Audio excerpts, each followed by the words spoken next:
La señora es miembro del LSC y obviamente está hablando de sus hijos que han sido miembros de la Escuela Pública de Chicago y han entrado a diferentes secundarias, ¿verdad? Y que ella va a pelear por su escuela y que no es la escuela más perfecta, ¿verdad? Que hay áreas para crecer, pero que Tomos no es una de las más que han mejorado, básicamente. Y la última cosa es que si van a su escuela para cerrarla, que va a ser difícil cerrarla porque obviamente van a pelear por su escuela. Yes, hi, good evening. My name is Brenda Carter. I'm here because I am a grandmother. I'm a grandmother of 7, and I have grandchildren in Victor Herbert. I just want to say, has the committee considered where they would send the special need students at Victor Herbert? Well, we have children that are taught to walk, talk, who would meet their needs. Once before I spoke when we were over there on Jackson, I have a granddaughter that was at Victor Herbert. And without Victor Herbert and her being in special needs, she didn't know how to talk. She didn't know how to do anything. And by the grace of God and Victor Herbert, she is now going to graduate this year from special needs at Whitney Young High School. Okay, and I would also like to say, shame on you. All I have to say is that not on the backs of our children's education. Because Victor Herbert is one band and one sound. We will not stand here and let you all take not only Victor Herbert, none of our schools. We pay our taxes, we do this, we do that, find another way. Take it out of the casinos, do whatever you gotta do, but leave our schools alone. Thank you.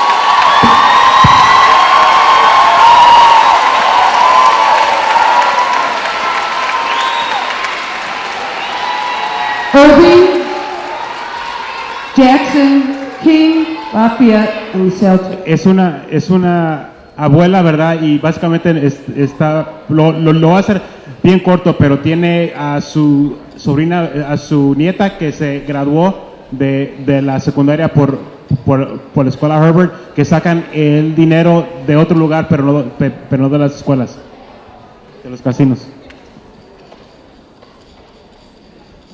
Good evening. My name is Tony Minter. I am a teacher at Washington Irving, where I am also the union delegate, and I'm standing with those schools that are facing closure. Let me be honest, I don't care about your budgets, I don't care about your bureaucracy, and frankly, in this case, I don't even care about politics. What I do care about are my students, and specifically the Black and Latino students that these closures only seem to affect. I currently teach 2 8th grade and 1 7th grade language arts classes. I realize that unfortunately because I can teach classes that have about 20 students in them, and even with inclusion, I only hit about 27. And I believe I'm effective because of that. Smaller classes afford more individualized instruction, effective, differentiated instruction, little to no disruptions, and a calm, collaborative learning environment that's conducive to all. I've got about 15 years under my belt, and the only year I didn't receive a superior rating was the first year when I received an excellent one, so I think I know what I'm talking about. But I don't know how I'm supposed to work these miracles in classrooms where the students, if the schools close, will be sitting on top of each other and fighting for resources. Our schools are good enough if you put the resources that are going into charters, into them. Stop treating our babies like they're numbers and shuffling them around to appease mandates for people who've not even stepped foot in the classroom. Our kids are human, not human capital.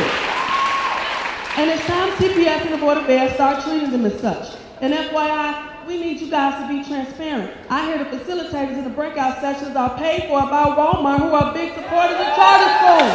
I say we don't go to breakout. I say we stay in the main sanctuary, and we tell you guys we will not be satisfied until that school list that comes out for closures has 0 schools on it.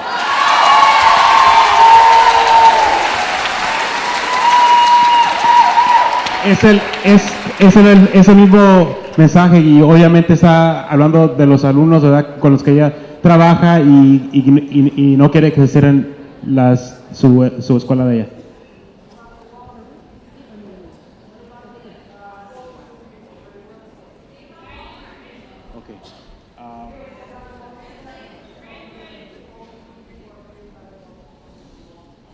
Ok, el grupo de enfoque dijo ella que está pagado por Walmart.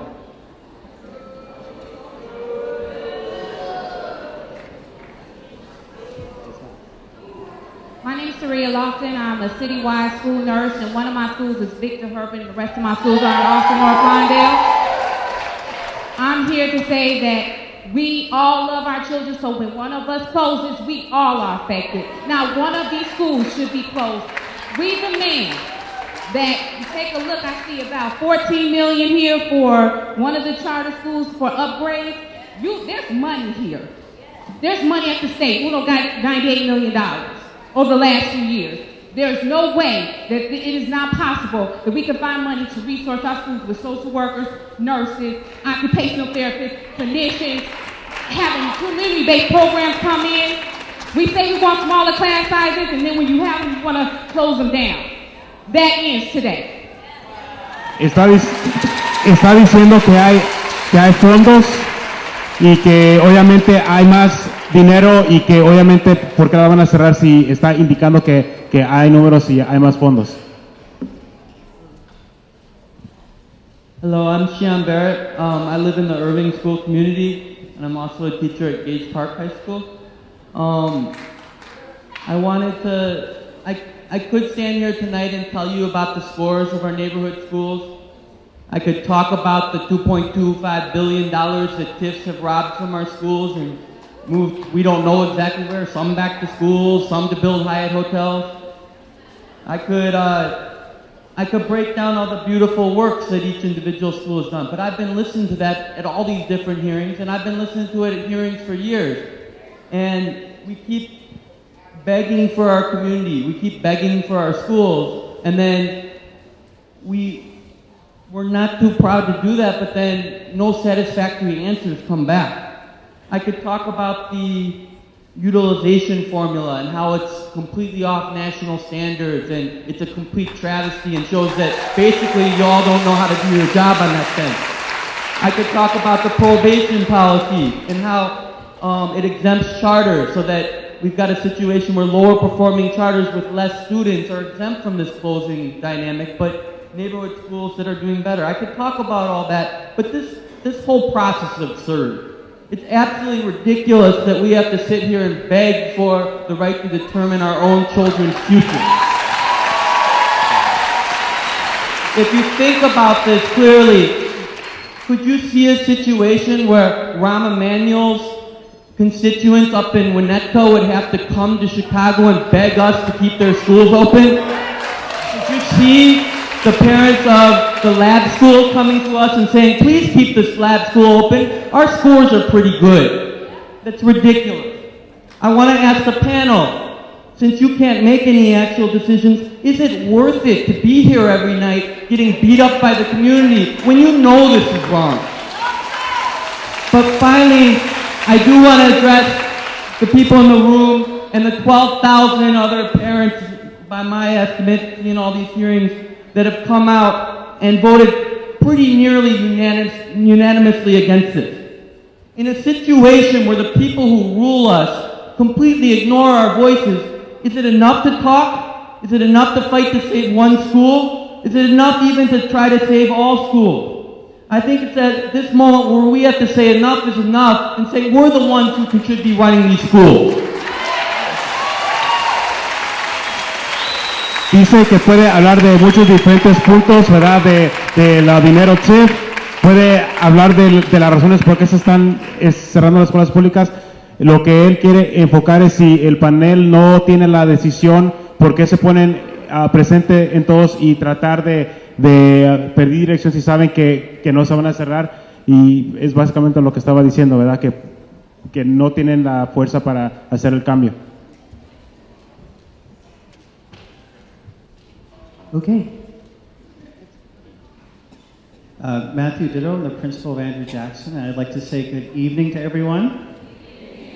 And this is an exciting process because we are in a process I've made a long-term commitment to working with Chicago Public Schools over the years, and it's nice to see people who I've worked with over the years in the schools and the communities that we are now discussing.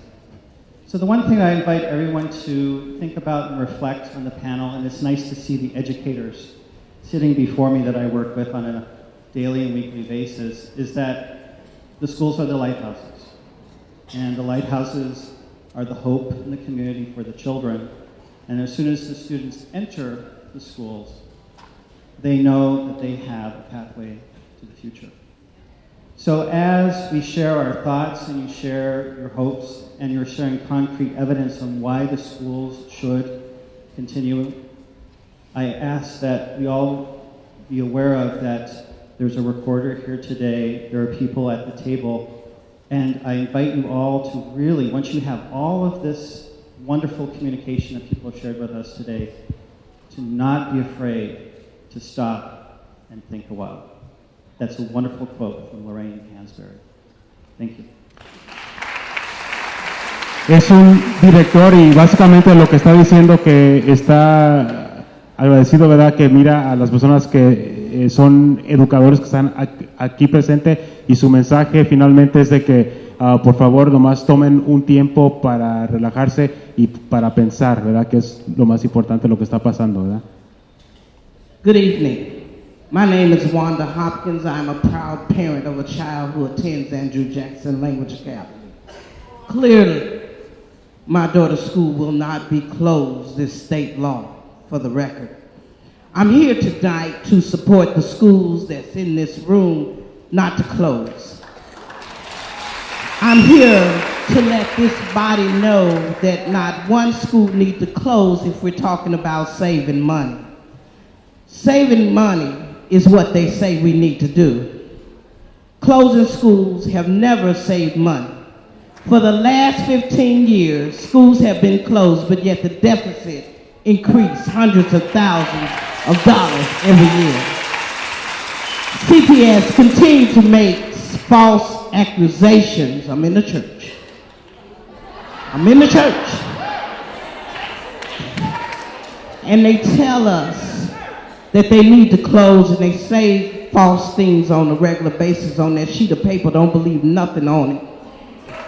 If they ask the taxpayers in the room tonight, would you vote to put millions of dollars into community schools or into charter schools? I wonder what you think this body would say.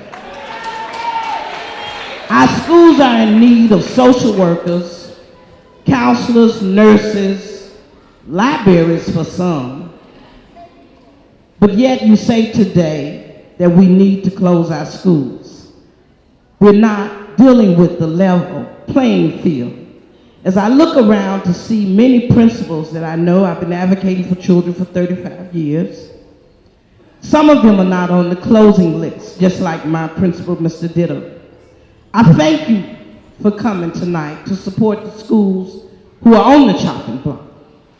But I say to the elected officials and to the principals of the school of the city of Chicago that you tell the chief of schools, you tell Denise Little, the chief network officer, that we're not, I'm sorry, I must say to the commissioner who comes to every meeting that I've been at, I commend you, but you need to go back and tell Frank Clark in the group that none of the schools need to close.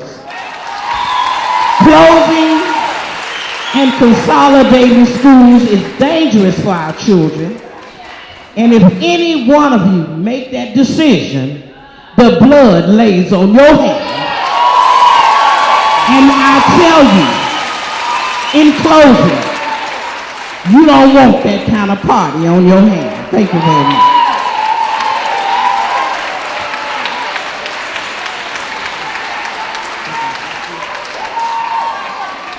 Lafayette, Lozano, Mitchell, please come up.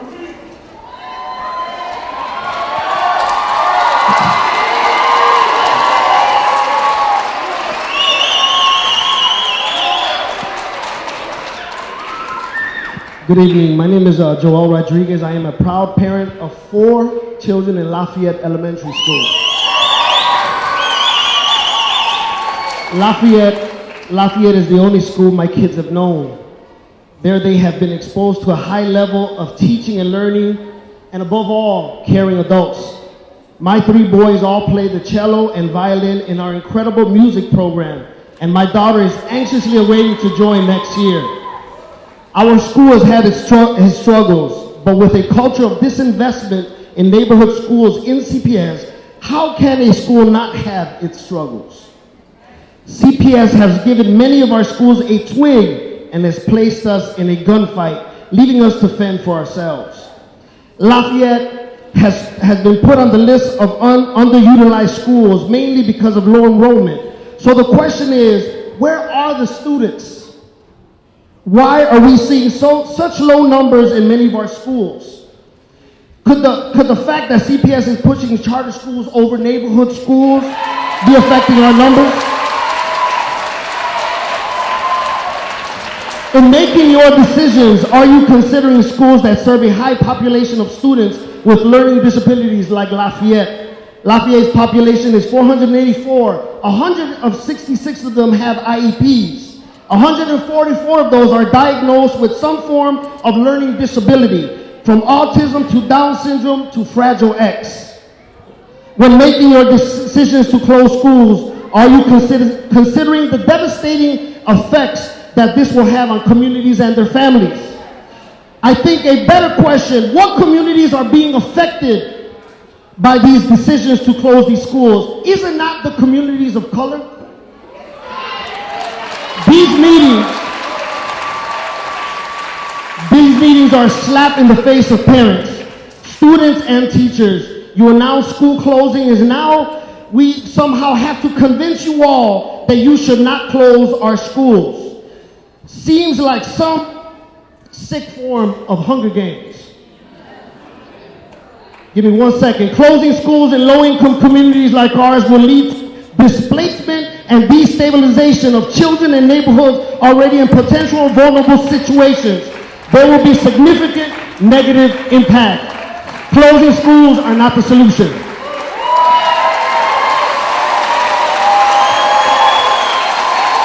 Lafayette. Voy a, para que todos tengan la oportunidad de hablar, si por favor encuentran un compañero que les traduzcan algo, háganlo, porque si no vamos a estar aquí hasta las 3 de la mañana, es en serio. Okay, my name is Stephanie Thompson. I'm a speech language pathologist for Chicago Public Schools. I've been working at Lafayette for 9 years, and since working there, I've seen the low incidence autism program grow. When I first started in 2004, we had 2 classrooms that serviced early childhood and primary, and now we service kids preschool through 8th grade with autism, Fragile X, and other low incidence disabilities. Hi, I'm a teacher at Lafayette School. I'm Mary Stalzer. I teach in the low incidence population. I have 4th through 6th grade. One of my students this year got accommodated to play the violin. It's very exciting. She's part of the music program and she's thrilled about it, but our music teacher went out of his way to accommodate so that her shorter arm can reach the violin. It's a huge accomplishment, but it's a gift that we have. Lafayette is a gift. It's an anchor to our community that we need, and our music program is just one of the many things that we have to offer. We do have, there are empty classrooms at Lafayette, but those classrooms this year have been used for the autism itinerant and coaches to plan their trainings and also to give trainings to low incidence teachers citywide. And we've had the Orton Gillingham trainings at Lafayette, as well as my speech cohort meets there on a regular basis. So there are empty classrooms, but they're being utilized for many activities. Lafayette is half full, not half empty.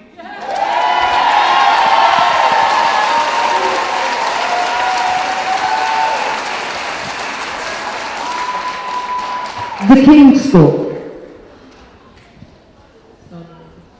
My name is Sierra Tyler. I stand here today before you, a CPS teacher, CPS parent, and in my opinion, most importantly, a product of CPS.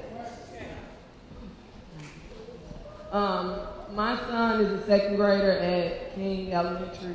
I graduated college in 2010. So he attended King for pre-K, for kindergarten, first, second. I said that to say that most of his time in school, I have been in school myself.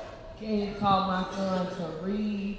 They taught my nephews to read who came in after going from school to school on the south side, came in as first and second graders who could not read, phonemic awareness, none.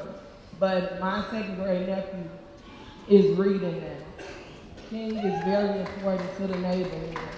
And I'm just devastated right now to find that so many of the schools in this area are closing. So many of the schools on the south side, they are talking about closing. And my question is, where is my son supposed to go? Are you all going to pay for him to go to private school, or, where is he supposed to go? Where are all of these other students supposed to go? Do you really plan on forcing 40 students in the classroom? That's ridiculous.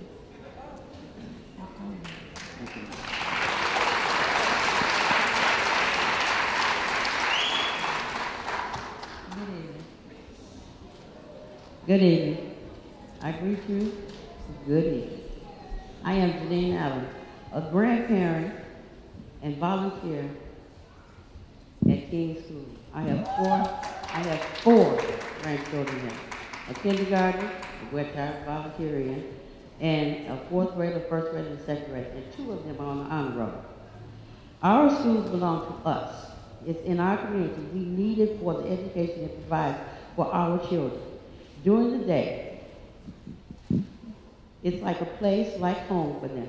They feel very accepted in the place we need to learn social skills and all those other good things.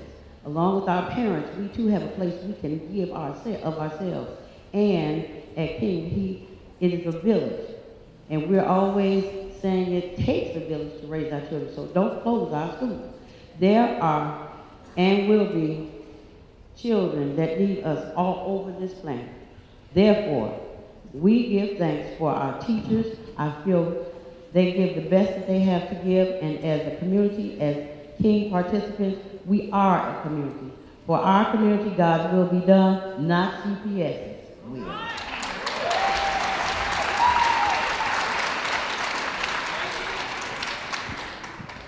Good evening. Mr. Flowers, principal of King Elementary School. As I've been listening, it sounds like the one element that all of the schools have shared, the capacity for their students. The element is the word love. I hear that in your voices, and I would hope that your words, that all that you said before me and you will say after me, do not go in vain. Someone has to listen. On behalf of a parent, 3 students came to our school this year for the first time. The parent told me last week that the students that she brought to our school, her children, were victims of schools that were closed. They've been to 3 other schools, and all those schools have closed. So these children have been bumped around because of school closing. She gets to a school like King, like so many of your other schools, and the students are doing real well. They're developing, they're stable, and we like to keep them that way because the nurturing part of what we do is helping our students. The violence is going on in our city. If we bring our programs back that we used to have when we were young, we started at King, and these numbers on the size, underutilized, are off base. They're not accurate. When we started at King Elementary School, we had an ESP in every classroom from grades pre-K all the way to 5th grade. Now we have no ESPs, with the exception of special education. CPS does a good job with math, only in the area of subtraction.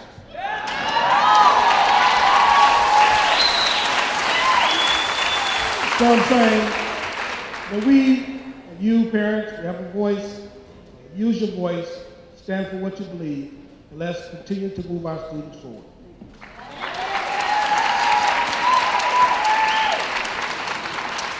Fiore, and Moose. My name is Amy Liss, and I teach early childhood special education at LaSalle 2 Magnet School. I have taught in the Fulton network for 8 of the past 9 years. Tonight, as we discuss future school closings, it is imperative we look at the past. I began my career in 2004 at Gladstone School. That year, Gladstone received children from the closed Thomas Jefferson School, which had in turn received children from the closed Jacob Riis School in 2001. Long before the board decided to universally extend the day, Gladstone provided a well-resourced extended day for every child from preschool through 8th grade. As a fine arts cluster magnet school, children received music, visual arts, and drama each week, in addition to library and physical education. Gladstone housed several special education cluster programs and welcomed hundreds of children from crowded schools on the southwest side. Gladstone housed a school-based health center open to the greater community with a nurse practitioner.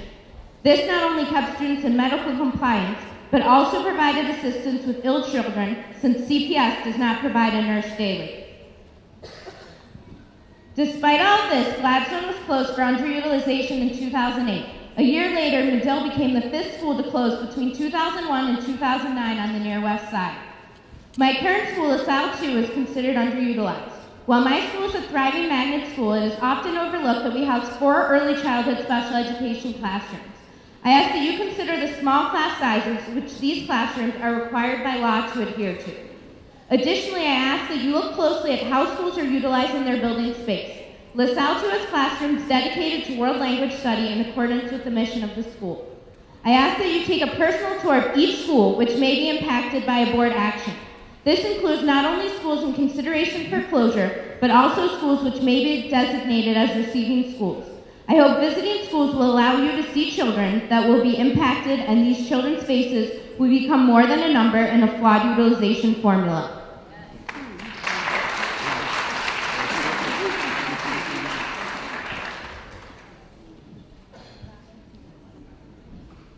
My name is Kathy Masinski. I am a member of our LSC at LaSalle 2. I'm also a product of Chicago Public Schools. I went to grade school at Crossing Elementary on the northwest side, and I went to Steinmetz High School, and I also went to state school, college. And I feel like I had a pretty good career before I started my second career, and I owe that to Chicago Public Schools. I am a huge proponent of public education. And that's why my 2 daughters go to LaSalle 2. My brother had learning disabilities, and because of our grade school, he is now a successful financial planner. And like I said, I'm very proud of my public education, but that was 30 years ago. And I think we need to change things. I am appalled at the fact that people don't have libraries, they don't have books, they don't have computers, they don't have the resources that they need. If someone was given a choice between a school that has these resources, computers, and one that doesn't, why in the world would they choose a school that doesn't have computers and the resources they need? No school in Chicago would be underutilized if we spent the time and the energy to put back the resources that we need, to give our teachers and our principals the training they need, and to give them the resources that they need. I know people who would like to send their children to CPS schools, but they don't feel they can because the resources are lacking. Put them in there and people will come. You're being short-sighted. LaSalle 2 is underutilized according to this spreadsheet. I think you've heard this before, it's flawed. It doesn't take into account that we are a language school and we have 5 rooms specifically set apart for our languages. We have preschool, we have special ed, and if LaSalle 2 is closed, that would be amazing loss of, what would it be? It would be anyway, okay. So if you added more children to our school, it would be a huge overcrowding. And we went through a consolidation, and we are a level 2 school now because of our consolidation and getting our cultures together. Every single school that goes through a consolidation and taking in children will have a hit to their school.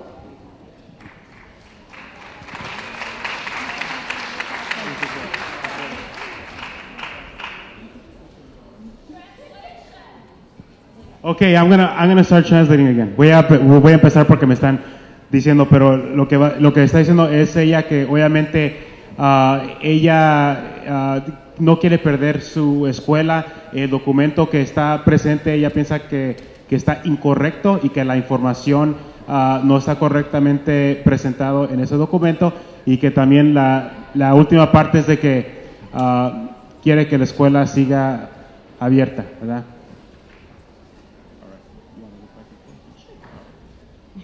Good evening. My name is Wendy Weingarten. I'm a nationally board certified teacher, and I've been teaching in CPS for 18 and a half years. During these 18 and a half years, I've taught at Gray Elementary School in Portage Park, and currently I'm at LaSalle 2 in Wicker Park. I've watched the CEO of CPS change 5 times. The regions become areas, the areas become networks, the AIO becomes CIO, and then become a chief. I've seen my email server change 2 or 3 times. My attendance book, grade book, and report cards have changed 2 to 3 times over the years.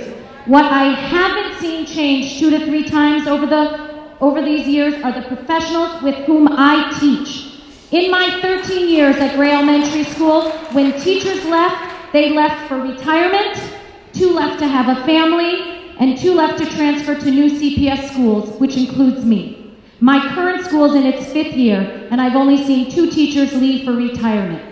Teachers become the constant in students' lives. Es la maestra Wendy Warren. Está certificada como una maestra nacional, ¿verdad? Y ha estado en educación por 18 años y medio, y durante ese tiempo ha estado en la escuela Gary en Portage Park y en la escuela LaSalle, que está en Wicker Park. En su tiempo ha visto que el CEO, que viene siendo el encargado de las escuelas públicas, ha cambiado 5 veces, y las áreas regionales se han convertido en áreas y luego en networks. Han habido muchos cambios, ¿verdad? Consecutivos. Y de ese tiempo el AIO se ha convertido en un CIO, y luego obviamente se han cambiado a este Chiefs. Ha visto que su correo electrónico se ha cambiado 2 a 3 veces, y la atendencia se ha cambiado varias veces, ¿verdad? Yeah. That's why we want you to keep on going. Go. Just do what you have. So, as I look at this utilization plan that you all shared with us, this is flawed. I have 31 students in my classroom by my contract. So when I look at LaSalle 2, which is a world language academy, as you've heard, we have 5 classrooms dedicated. That was not included in that. I also wonder why we're using the census to figure out how many children are in CPS. If you look at CPS's records, we don't know of that census how many children attended public, private, or didn't attend school yet. In 2000, CPS had 435,618 students attending CPS. Today, on CPS's website, there are 404,151 students. That is a difference of 31,000, not 145,000. It is important and imperative that we look at this. You all would be shocked, and everyone in this room should be appalled that not every classroom has libraries. Every school does not have libraries. Classrooms do not have computers. Not every child in CPS is given the same opportunities.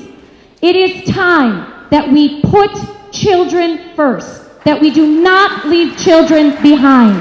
You have heard what we're all doing in here. I now want to know what you will do to protect these children and these schools.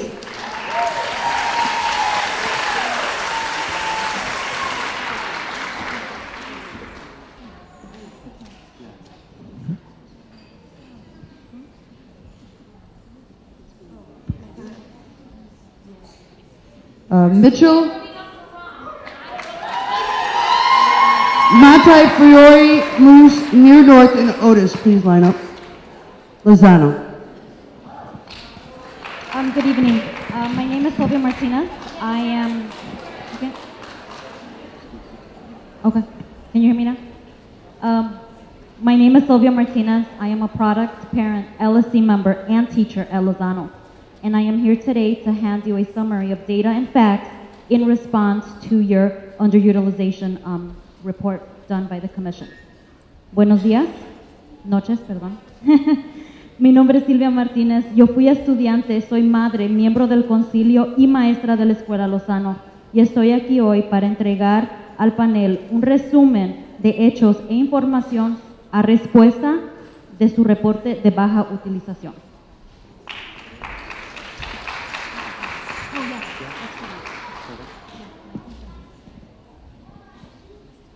Mitchell?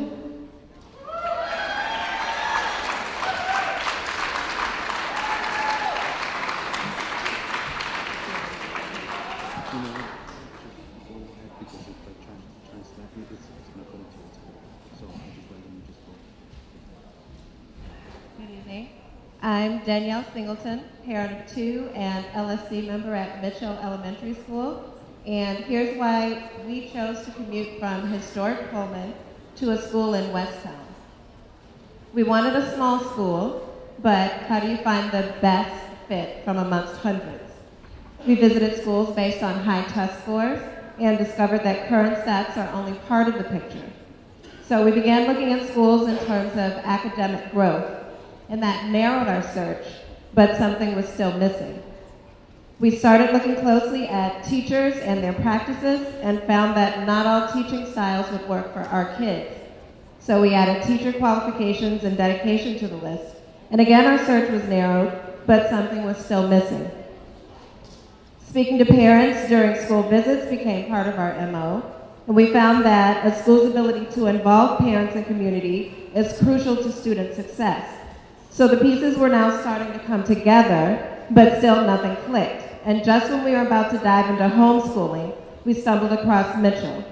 Mitchell has demonstrated 6 years of consistent academic improvement, making this the highest performing elementary school in the 26th ward and earning the Illinois Spotlight School Award. Now, many of the teachers at Mitchell have received national board certification. They've been awarded thousands of dollars in grant funding this school year. They are skilled at designing and adapting rigorous curriculum, and they present at conferences around the country on using Common Core. Parents and community members fully support the school as well through fundraising, volunteer efforts, and learning opportunities. Mitchell's success is not a function of any one of these aspects. Rather, it is a collaborative effort of Principal Milberg and a host of parents, staff, and community partners, all focused on the academic growth and well-being of our students. So all of this is why I believe that when CPS says that its mission is to create quality education for every student in every community, Mitchell really should be a model for realizing that goal. And thank you. 94, Moose, near North and Otis. Good evening. My name is Janet Egan, and my son attends Mitchell Elementary School. When I drop him off in the morning, I know he is safe, well cared for, and challenged to do his best every day. He is under the effective leadership of our principal and assistant principal, who not only deal with budgetary and parental concerns, but are supportive of effective and innovative teaching. Principal Milberg and Assistant Principal O'Connor actually teach classes at Mitchell, which not only allows them to remain connected to students personally, but it gives them more credibility with their teaching staff and makes for better teacher mentoring. Our teachers have impeccable resumes. 70% of our teachers are nationally board certified and are recognized as Illinois master teachers. This is what drew our family to Mitchell to begin with. Our teachers collaborate with each other and with families to provide the best outcomes for our students. Our parents are very involved, and we foster a family environment at Mitchell, which is easy and effective to do as a small school. As a family, we are concerned not only about our sons and daughters, but all of the kids at Mitchell.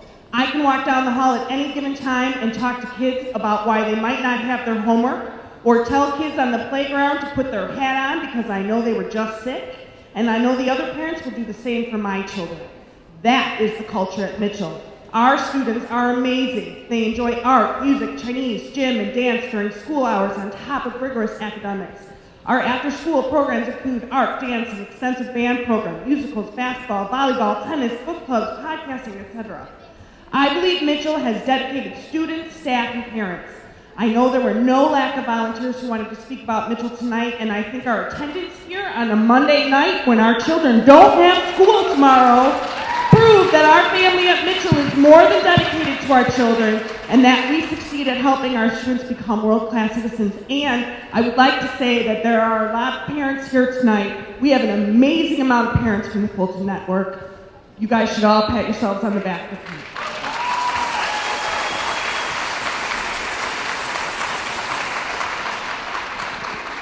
Hola, hi. Mi nombre es Cristina Ortega. Me llamo. Aquí estoy para hablar de la escuela Mitchell. Tengo 50 años dedicada a esta escuela.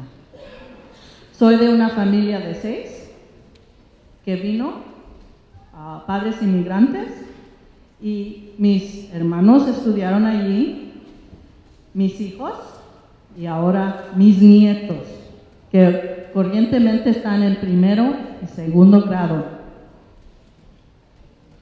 Today I am here saying how wonderful Mitchell is to the community and to my family.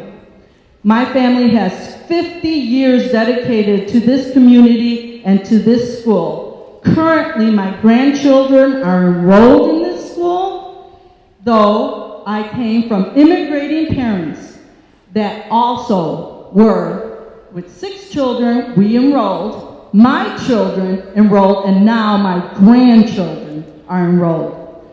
Yo soy muy activa de voluntaria aquí y también en los talleres como Common Core, bullying, que es la agresión de niños, primeros auxilios, matemáticas, salud de persona, bienestar emocional para los padres, que ayudan a los padres en educar tanto como el padre y el alumno. I have been very active volunteering here at Mitchell School, attending many workshops like Common Core, bullying, CPS, mathematics, emotional and social well-being that have helped parents and students to get the first-hand education resources that Mitchell provides. Siempre y tanto gusto para unir padres hablan español aquí cuando juntamos en toda ocasión. I always try to translate to bridge the gap between Spanish and speaking parents here at Mitchell in any occasion. Esta escuela es una bendición de ser pequeña, que todos se encuentran y nos ayudamos. This school has been a blessing to have. It's small, where everyone knows each other and very willing to help each other. En nuestra calle vemos los estudiantes que se conocen y juegan juntos muy contentos. On my street, we play happily with our classmates. He visto el desarrollo de mis nietos y de la educación y de su mundo porque Mitchell es una escuela excelente. I have been seeing how my grandchildren have grown in their education, knowledge of others, and their world because of Mitchell's excellence. All right, we're going to, at this time, Peabody, Pritzker, Rudolph, and Saban, please line up. We have Montefiore. Otis. Okay, Otis. Hi, good evening, everybody. My name is Octavio Martinez, and I graduated James Otis back in 94. I'm sorry, 90. And, well, I'm a third shifter. I start working about a couple of hours.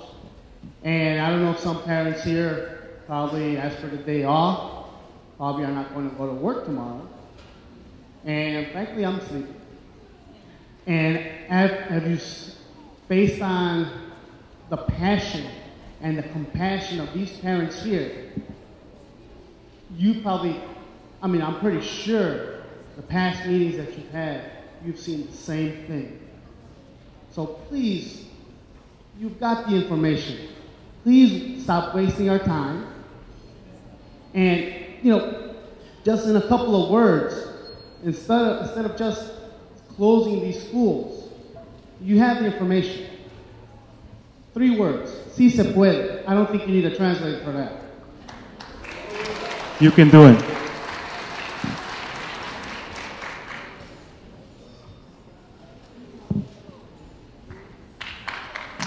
Pritzker, Rudolph, Saban, Skinner, and Smith, please. Peabody. Good evening. My name is Henry Ramos, and I'm an 8th grade student in Peabody School. Peabody students, as well as their families, feel connected to the school and its staff. They have a sense of comfort and security within our walls. Peabody is a small school, which the board is labeling as underutilized. And to the board, an underutilized school should be closed. The board needs to examine small schools more closely, especially one that has been making gains until they were faced with the threat of a school closing in 2009, causing great instability. I've been in Peabody since kindergarten, and I've had an extraordinary learning experience. Due to the teachers and staff, and thanks to them, I have an opportunity to go into one of the Chicago's most highest high schools.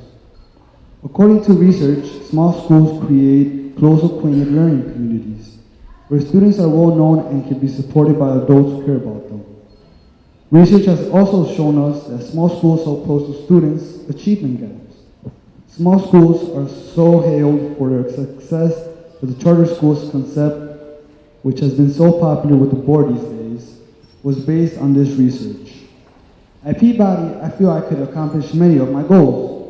At Peabody, the teachers and staff have opportunities to get to know the students before they reach their classrooms and opportunity to keep working with me after we leave our classrooms. This is true for me and my sisters. It has created an effort for us throughout the last few years. With a known history and trust already built in it, our teachers have been able to accomplish a lot from the very beginning to the very end of each school year. Teachers at larger schools cannot do that. Students at larger schools get passed by. We've had students go to Northside, Main Tech, and many more high schools. Please do not close Peabody.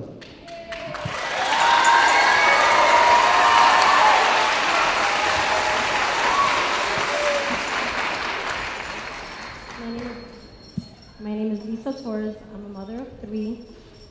2 of my sons are currently at Peabody. Let me tell you, Peabody is a vital part of our Westtown community. I'm sorry. Peabody School has been educating and cultivating minds for many years and is an excellent example of CPS's mission of excellence in education. Peabody has a dedicated staff that works hard to bring their very best to their students. As a parent of a child who has ADHD and a learning disability, I can tell you I've experienced firsthand the vigorous dedication by all members of Peabody. Peabody has had the honor of holding the Illinois Spotlight Award in 2008 and 2009, which demonstrates that low-income students and schools with limited resources can show impressive academic performance, which Peabody expresses tremendously. The smaller classrooms, it's unfortunate the smaller schools are seen as underutilized. That to me means no child, my child, is not left behind. He gets all the attention, all the education that he's entitled to. And with Peabody and their dedication, my child can achieve his goals, and they show me that every day. Peabody Elementary is a strong neighborhood school that celebrates diversity, teamwork, and quality education. Peabody exemplifies the excellence in education that CPS is looking for. It would be a shame to shut down Peabody Elementary, especially in a neighborhood that will soon have a high demand for schools. Leave our children alone, please. Peabody. We could get the rest of the schools up. Saban, Skinner, Smith, Suter, Talcott, and Van Humboldt, please. Peabody is a small school family. Research shows that student achievement rises as class size drops, especially for minority and low-income students. CPS under Arnie Duncan used to push for the small school model. In fact, small schools were so hailed for their success that the charter school concept was based on this research. Peabody has shown continuous growth throughout the years. A few years ago, we received an award as being one of 8 spotlight schools in the state for on-track performance and under NCLB. We had shown growth until the Board of Ed has come in, changed our focus each week, pulled our research-backed curriculum series, and mandated weekly testing. This constant changing has caused a lack of cohesion in the classroom and a constant shifting of priorities, resources, and visions. We have educated generations of families. Because of this personal involvement, we have always had an attendance rate around 95%. Smaller schools are safer schools. We are able to target children for specialized attention and counseling that would otherwise be lost in a crowd. This counseling just made the news as an effective way to prevent violence in the communities. We have taken students that have been kicked out of charter schools due to behavior problems and have worked with them. We have also taken in students that were displaced from the closings of Anderson and Carpenter. In some classes, the percentage of transfer students is as high as 20%. Research states that the more a child moves during their education, the further behind they will fall. These children also have to walk further and further to get to a neighborhood school. The Tribune states 10% of all pedestrians struck by vehicles were walking to or from a school. This is not the only safety issue. There are also different gang factions that have kept relative peace in our neighborhood. These boundaries will now be crossed. Since closing the schools will save less than 1 to 1.5% of CPS's operating budget, is it really worth the cost? Especially when the building will just sit vacant, be turned into district offices, or sold to a charter for $1, such as with the prescriptive charters. In fact, when canvassing the neighborhood, many people said they didn't want the building to close. They wanted an expansion of pre-K or a mixed utilization formula. Thank you.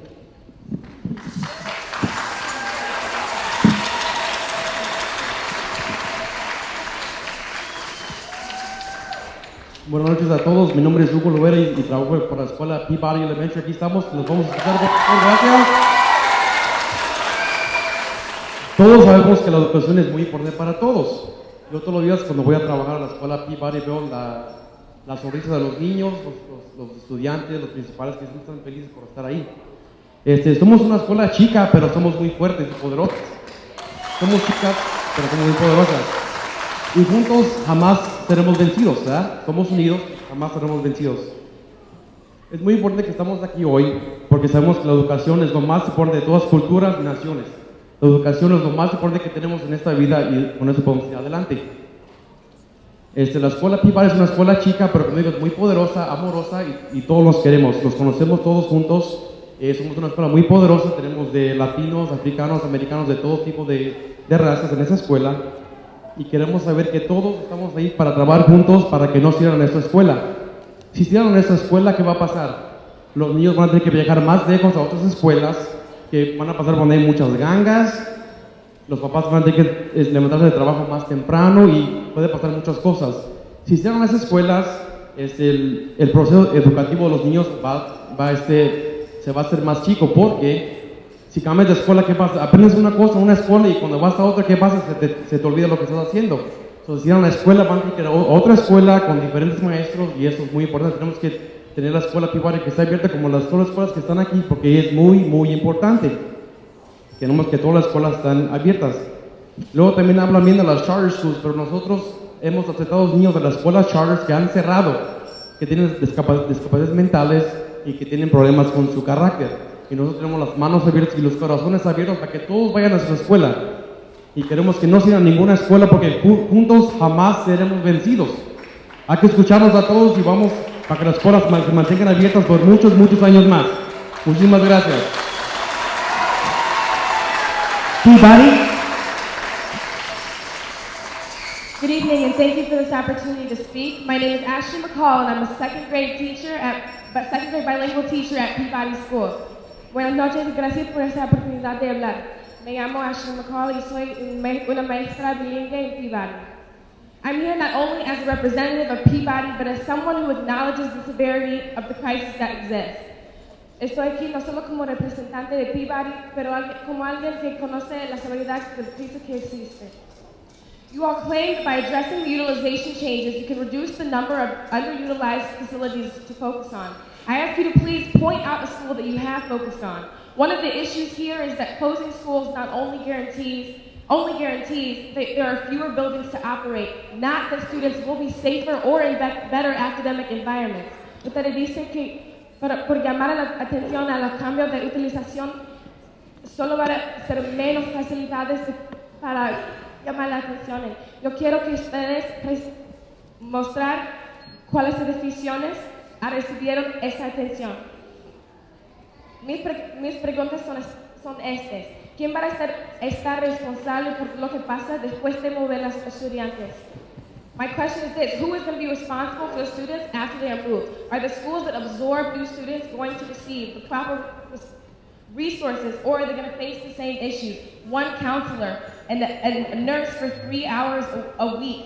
Are the students, las escuelas van a recibir los recursos necesarios o van a sufrir de los mismos problemas? Un consejero, una enfermera, 3 horas de semana. Los números de utilización están así. En el edificio pequeño, las aulas son demasiado pequeñas por una aula. Lo usamos como salones de recursos, reuniones como LSC, un espacio para los padres para tomar clases de educación. En la edificación grande hay un lugar de recreo, de gimnasio, tienda para estudiantes, salón de grupo de estudiantes, salón de conjunto para maestros. In the small building, the rooms are too small for classrooms. We use those for LSC meetings, meetings with the network, space for parents, parent classes in the building. We have a recess room, a gym, a student store, and a space for teachers. We ask that you come visit Peabody and see how we are using our space every day.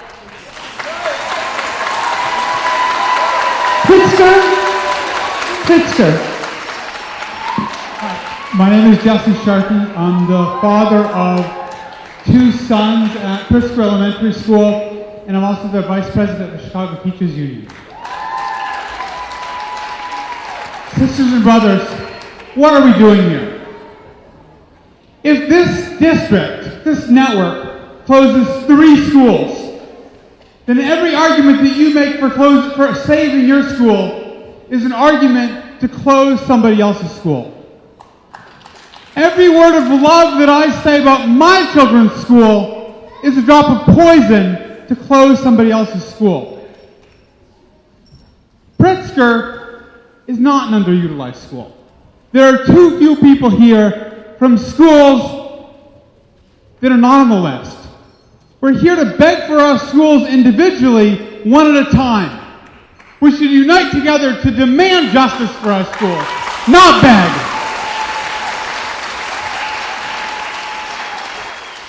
Don't we all love our children? Don't we all love our children? Then together with me, let us pledge that when one school is injured, it is an injury to all. An attack against one of us is an attack against all of us. And in this city, we have marched and we have stood for educational justice for all children. Teachers went a week and a half without pay. Parents went a week and a half and their students couldn't go to school. We stood together. We will stand together again if we have to against every school closing until all of our schools are supported, until all of our schools are safe. Solidarity. One last point. We notice where the schools are being targeted.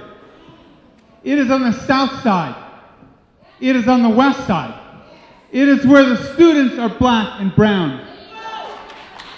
In the 1960s, when white folks in the city were having white flight and the schools were empty, they didn't close the schools on the north side, did they? They worked hard. They weren't closing schools because of the white flight. They were busing students. They were waiting for the school populations to revive. Why are they closing our schools now on the south and west sides?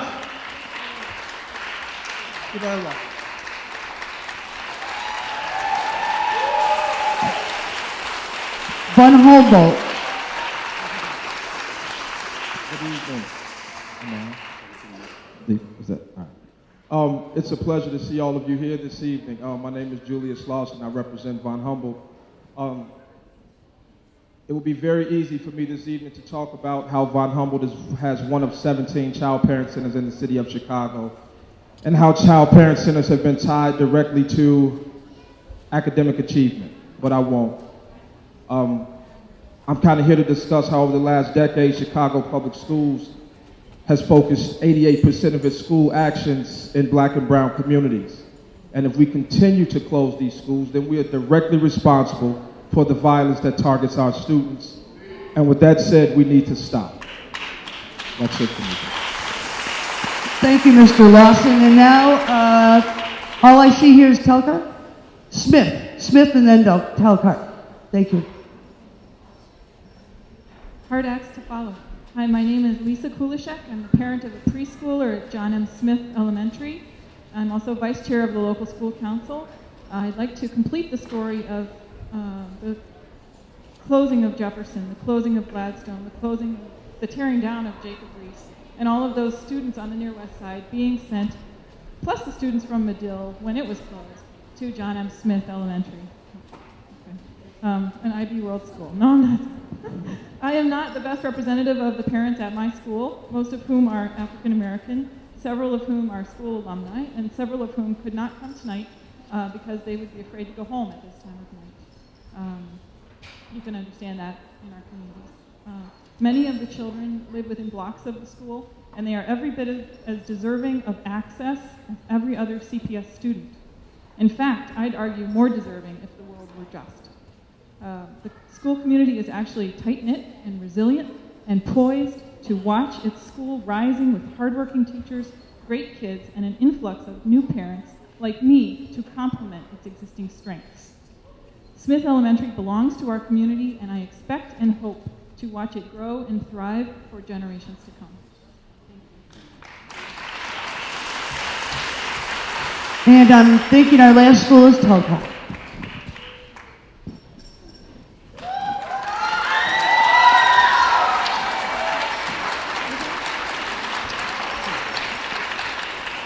Hi, my name is Cristina Roque. This is my son, Hayden. And our family has been a part of the Telcart community for over 60 years. Hayden is the third generation to attend Telcart. And as a family, we have invested in our community. We've invested in the school. We've invested in our children. And as parents today, we're asking that you invest in our community, you invest in our school, and that you invest in our students. Hola, me llamo Cristina Roque. I'm going to translate myself because at Telcart we're a dual language school, and that's how we do. So, my name is Cristina Roque. Sorry, Spanish. Me llamo Cristina Roque y este es mi hijo Hayden. Nuestra familia tiene más de 60 años en la comunidad de Telcart y él es la tercera generación que va a la Telcart. Mi familia apoya la escuela, apoya la comunidad y apoya a nuestros hijos. Y nosotros como padres estamos pidiendo que ustedes apoyen a nuestra escuela, que apoyen a nuestra comunidad y que también apoyen a nuestros hijos.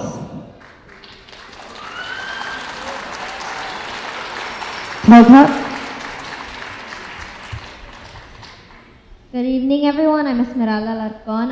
I was a former student at Telcart and now attend one of Chicago's top high schools, Jones College Prep.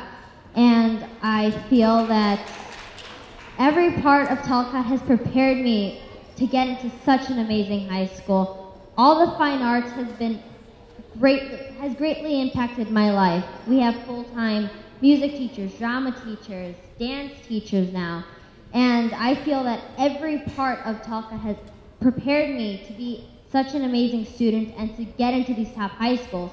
And today I'm speaking on behalf of my brother's education because he has a couple of years left to go to until he goes to high school. And honestly, if they close down Telcart, where would everyone go? Where are all these students going to go? I feel like the Board of Education should focus on improving everyone's education right now before deciding to even close down any of these schools.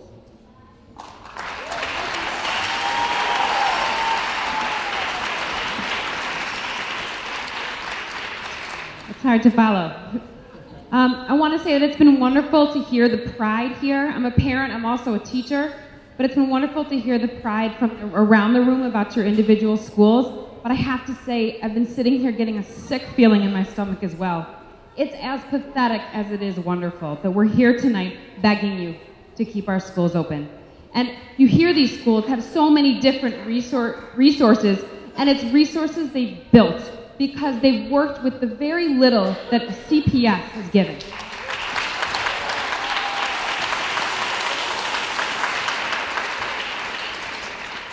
Sí, está diciendo que con los pocos recursos que ellos han tenido han podido hacer mucho, y se le hace algo triste y a la misma vez algo bueno, ¿verdad? Que los maestros y los padres y toda la comunidad está peleando por tener su escuela abierta.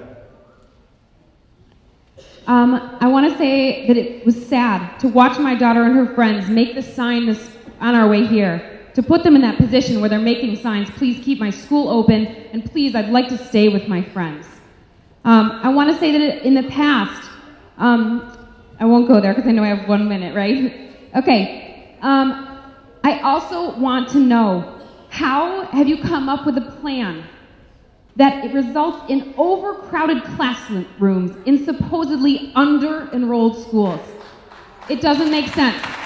I watch Miss Granados over here every day walk 31 5-year-olds down the hallway. It's not right. It's not okay. And she does an amazing job with those kids in a dual language classroom with a ridiculous amount of children. And the answers are here. You want answers? They're common sense answers. Ask your parents, ask your teachers. There's too many kids in our classes. Utilize the schools well, and we won't be having this problem.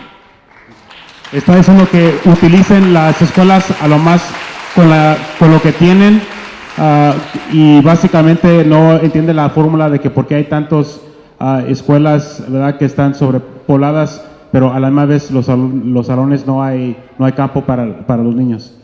I just want to close up and say something that I learned in the house of God is to treat others the way you want to be treated. I just think that us as parents and teachers, we want honest answers. We don't want spreadsheets. We don't want your utilization table. We want you to come together. Our children's future's in your hands. Please, you can do better than this. You can do better.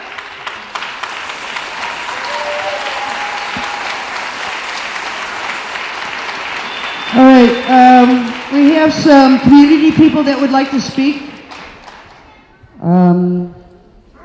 Jeanne Stevens, Erica Babbs, Anthony Sharpie,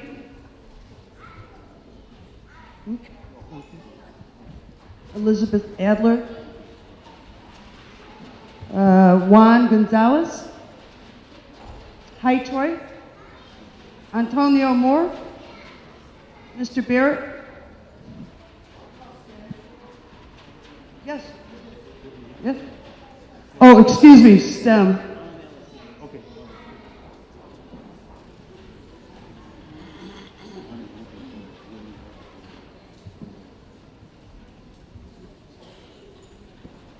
Good evening, everyone. My name is Albert Ramirez. I'm here on behalf of my neighborhood school, STEM. I thought it was kind of strange that we were going to have a school meeting in a church, but then the more I thought about it, it makes sense because the churches and the schools are the heart and soul of our communities. They serve the community. And when I was a little kid, they taught me a couple things. They taught me not to lie, steal, or kill. That's what I learned growing up as a kid. Well, this policy, excuse me, pay attention up here. I'm sorry. I'm sorry. Hopefully I'm the last one. Thank you. This policy is wrong, okay? And I know you've heard it, but I'm going to say it again, and I'm going on record right now. This policy is wrong because it lies, and it steals, and it's killing kids right now. If you care about your schools, you came out today. Beautiful. If you care about your kids, you showed up today. If you cared about your kids' education, then I don't care about 1 minute. Because I'm angry. I'm sorry, Reverend Daniels, but I'm angry right now. There's a lie out there. It says that that we need to save money. But we're going to close the schools to save money, but at the same time, you're opening up 13 new charter schools. That's a lie. That's a lie. Saving money. $98 million was given to UNO. $98 million was given to UNO in 2011, and we ain't got no money. And they had the nerve to ask for $35 million more. I'm sorry, but I gotta say it. There's a gang problem in Chicago. Is there a gang problem in Chicago? Is there a gang problem in Chicago? Well, what this policy does is it moves kids to other neighborhoods, to other new enemies, and the kids die. Here's an example. Fanger High School. They fired all of the teachers down to the janitors and brought in new people. And then what happened? When the kids were going to have a big fight after school, nobody knew about it, and they killed my friend. Excuse me. And Albert. I wrote his name somewhere. I forgot his name. No, don't take your hands off me, sir. Thank you. No, my time is not up. This is real here. This is real here. They're going to kill our kids because they have to cross the gang lines. They're going to close our schools. They're going to make you take your kids across to another place. That's wrong. Another example, Austin. They closed schools in Austin. Are you listening? They closed schools in Austin, and kids went all the way from Oak Park in Austin all the way to Clemente on Western Avenue. The violence went up. Thank you, sir, ma'am. I appreciate that. I'm almost done. You can bring security around. Good. Good. I saw this guy giving the signal. Oh, Albert died. Thank you. I'm almost done. Albert. Darian Albert. That was his name. He was murdered. And I know, this is what I hear, and I'm almost done. This is what I hear, that tough decisions have to be made. You know what the tough decision, and I want you to tell the people who are, at the top, I want you to tell them that the tough decision would be to leave all the schools open. The tough decision would be to invest in our neighborhood schools. That's the political tough decision. Thank you, sir. Thank you. Leave all the schools open. Every school stay open.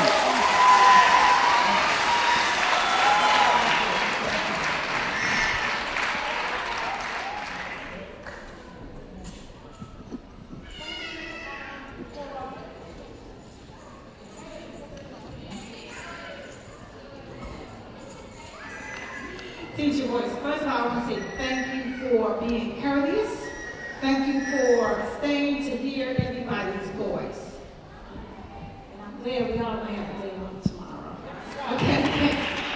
Good night.